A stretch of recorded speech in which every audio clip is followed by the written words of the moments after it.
నెల్లూరు వ్యవసాయ market committee సమావేశం సోమవారం కార్యాలయంలో జరిగింది. ఈ సందర్భంగా ACSR vegetable welfare association committee సభ్యులు కలిసి చైర్మన్‌కి సమస్యలను విన్నవించుకున్నారు. ఈ సందర్భంగా market committee chairman Manubolu Sridhar Reddy మాట్లాడుతూ ఎమ్మెల్యే కోటంరెడ్డి శ్రీధర్ రెడ్డి దృష్టికి సమస్యలు తీసుకువెళ్లి పరిష్కరిస్తానని హామీ ఇచ్చారు. ఈ కార్యక్రమంలో secretary Srinivasulu, president SK Ameer, కార్యదర్శి SK Aziz, vice president N Ramakrishna, కార్యదర్శి M Kajasekhar, treasurer K Srinivasulu తదితరులు పాల్గొన్నారు.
ఏసీఎస్ఆర్ వెల్ఫేర్ అసోసియేషన్ సభ్యులందరూ ఈరోజు నన్ను కలిశారు. ప్రెసిడెంట్ గారు, వైస్ ప్రెసిడెంట్ గారు అందరూ వచ్చి కలిశారు నన్ను.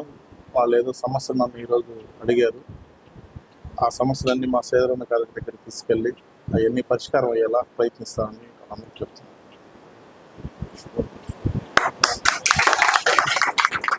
ఈరోజు వ్యవసాయ మార్కెట్ కమిటీ చైర్మన్ గారిని మా మార్కెట్ అసోసియేషన్ వెల్ఫేర్ అసోసియేషన్ వారు కలవడం ఈరోజు జరిగింది. మా మార్కెట్ సమస్యల మీద సార్ని కలిసి, చైర్మన్ గారిని కలిసి మా సమస్యలని విన్నవించడం జరిగింది. సార్ కూడా సానుకూలంగా స్పందించి ప్రతి ఒక్క సమస్యని మేము చెప్పింది అన్నీ ఆయన అర్థం చేసుకొని, చైర్మన్ గారు అర్థం చేసుకొని మా ఎమ్మెల్యే కోటంరెడ్డి శ్రీధర్ రెడ్డి గారితో మాట్లాడి చర్చించి ప్రతి విషయాన్ని నిర్ణయం తీసుకుంటా అని మాకు స్పష్టం చేశారు. మేము కూడా ప్రధానంగా మార్కెట్ పార్కింగ్ గురించి చెప్పడం జరిగింది. ఈ మార్కెట్ చుట్టూ మెయిన్ ప్రధాన రహదారి ఉండడం వల్ల పార్కింగ్ సమస్య మొట్టమొదటిగా ప్రధాన సమస్యగా అదే ఉంది. దాని మీద మేము అందరం కూడా వ్యాపారస్తులు కానీ, ఈ కమిటీ మెంబర్లు కానీ అందరూ చైర్మన్ గారికి చెప్పడం జరిగింది.